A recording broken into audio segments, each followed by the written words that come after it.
Hello and welcome. It's Mr. Mohidian here with our very first distance lesson. This one's on slope fields. Last time we had class, we talked about differential equations. Differential equations are, put simply, an equation with a derivative in it. They allow us to equate, usually, the rate of change of something and a combination between various variables, often the quantity whose rate of change we are studying. That can seem very abstract, but here's an example of one down below. It says that dy dx, the rate of change, is equal to 1.15 times y. So the rate of change of y with respect to x, that's what this left-hand side here means. The rate of change of y with respect to x is equal to 1.15 times the amount of y. So this actually is relevant to what is happening now because as things grow exponentially, the amount is going to impact the rate of change. The bigger the amount, the bigger the rate of change when things spread in this manner.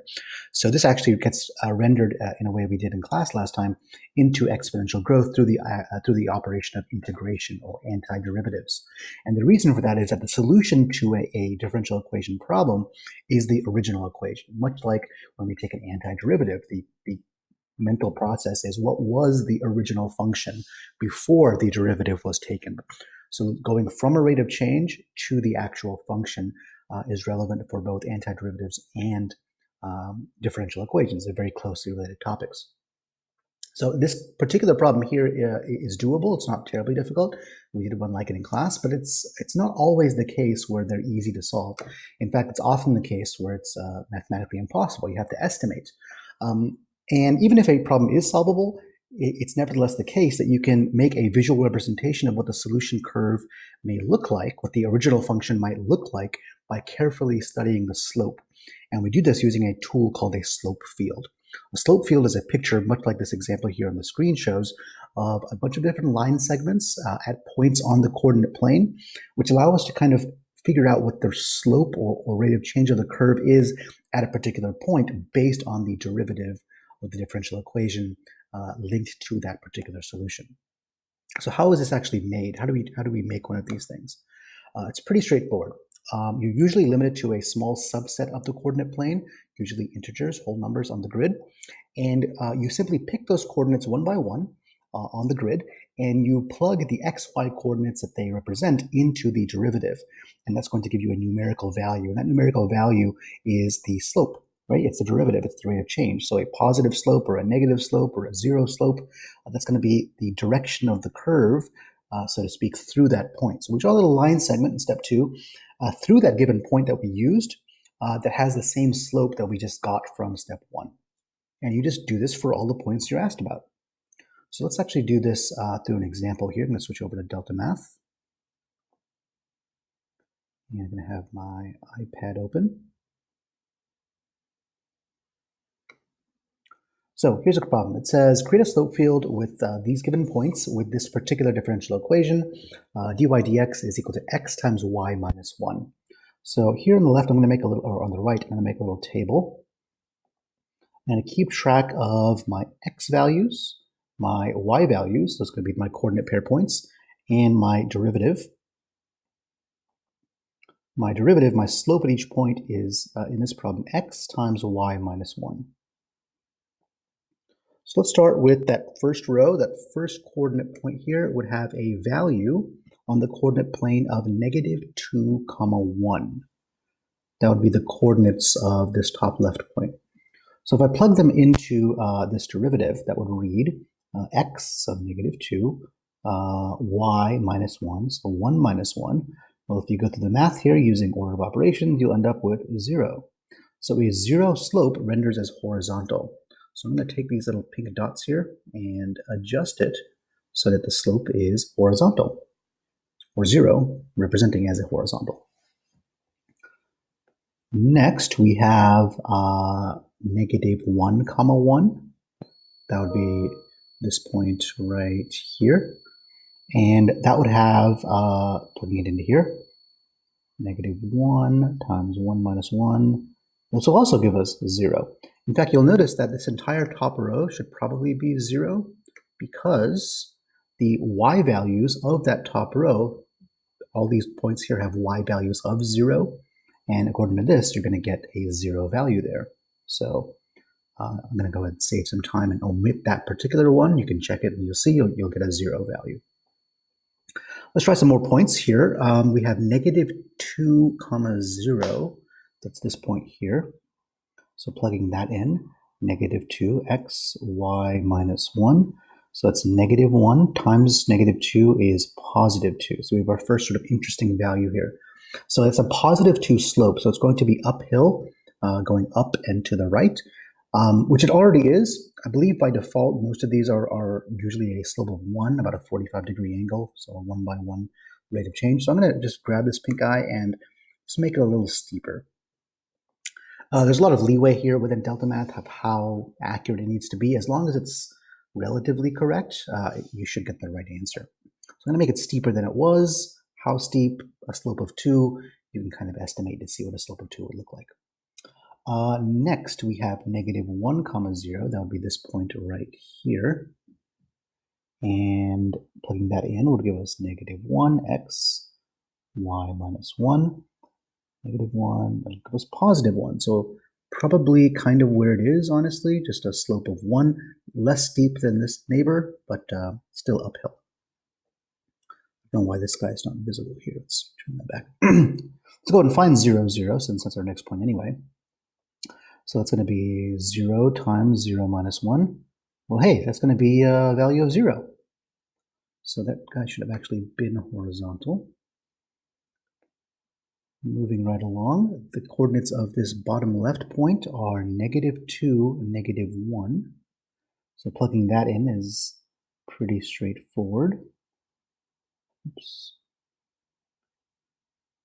So negative 1 take away 1 is negative 2 times negative 2 is 4. Interesting. So we're going to make this point, this little segment here, quite steep. So not vertical, but the slope of 4. So steeper than the slope of 2. That should work. The next to last point here is negative 1, negative 1. That's this guy right here. So plugging that in, this is negative 2 again, and this becomes positive 2. So it should be parallel to this point right here. Again, steeper than a slope of 1 or 45 degrees, but how steep? Not quite as steep as this guy. And finally, our last point has a coordinate of 0,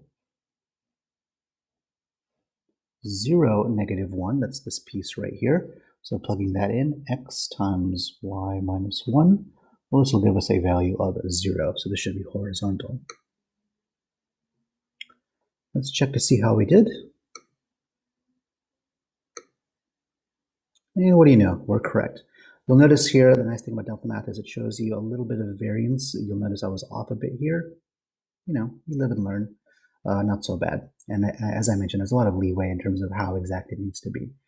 If I'd made it downhill, right, obviously that would not be correct, but pretty straightforward. It ended up being the case that none of these were downhill slopes. Let's do, as you saw, that this problem took a little bit of time. I don't want to use up too much time in this video, but I want to see if we can get one that might have a negative slope. That one. Either. Okay, let's take a look at part of this one. So for example, if I were to use this point right here, the coordinates of that point are, so give myself some more space here.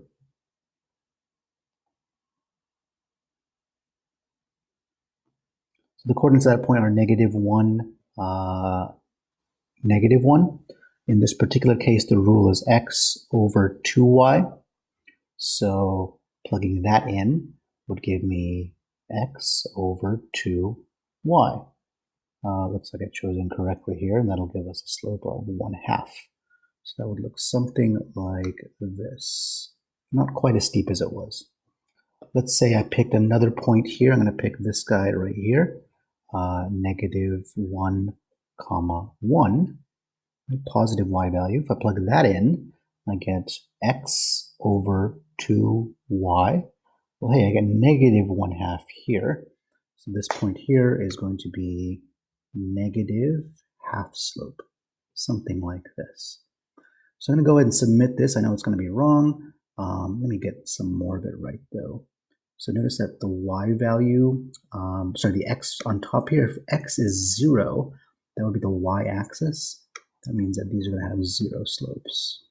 It's a useful shortcut, as we'll see. So we're not going to worry about the rest for now. I'm just going to submit these and see how I did. I know it's wrong. But you'll notice I got the 2 points that I actually fiddled with correct, more or less. Okay, going back to the lesson here. The other sort of component that you'll need to be familiar with is sort of going in the opposite direction, right? I gave you a differential equation and we just made a slope field together. Here, a slope field is made and the task is, well, what is the differential equation that could have created it? And this can be a little bit tough. I'm actually going to switch over to the iPad. Let me do that here.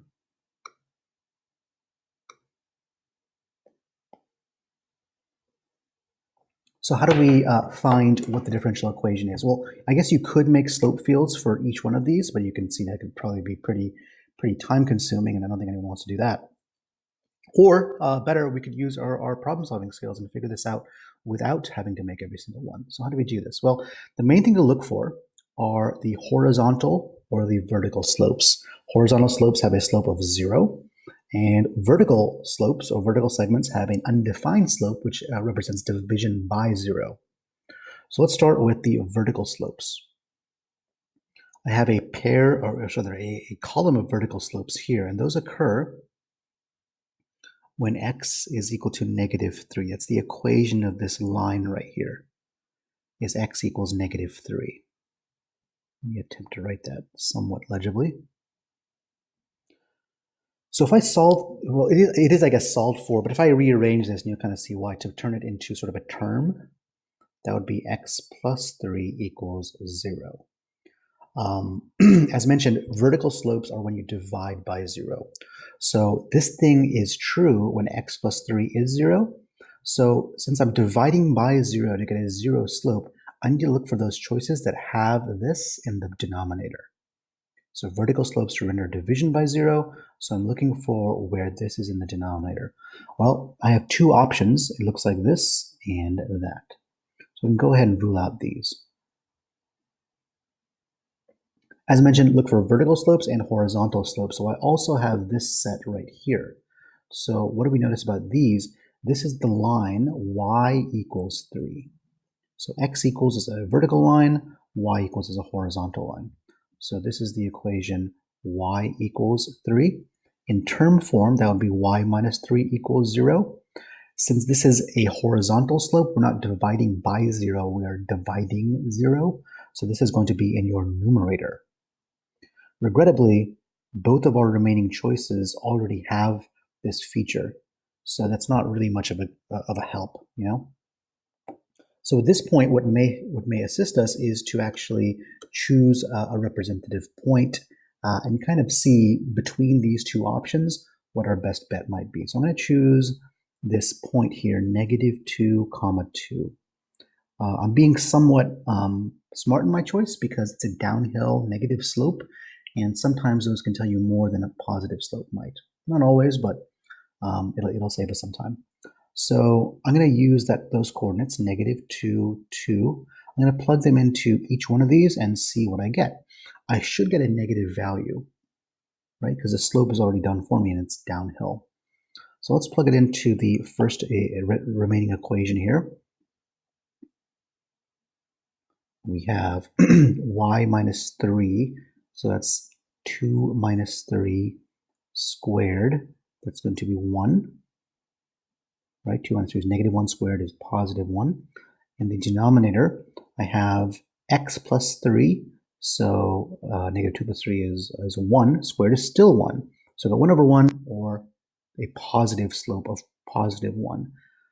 Is that what I needed to have? Well, no. The slope here is negative. So that tells me right away this could not have been the choice. So the only option should be the correct one. And you can check that this point does make a negative value, which is exactly what we want. Last example. Same deal. Look for the horizontals and verticals. So here I think we have a set of horizontals. So that's y equals 2, which means y minus 2 equals 0. Those are horizontal slopes, so we need to divide 0, not divide by 0. That'd be undefined. So that needs to be in the numerator. I guess you could say this is the numerator here, and obviously there. So it kind of looks like we're down to these two again. We also have some vertical slopes. You can see those right here, just barely. So those are also the y-axis, which is x equals 0. And I guess that's already in term form because there's nothing to solve for here. And since those are vertical slopes are undefined, that means we're dividing by 0. So this term needs to appear in the denominator. And what do you know? There it is. And there's our answer. So that about wraps it up for today. Your next task is to go on to Delta Math and solve some problems in this vein. I'll see you later. Hope you're well. Bye-bye.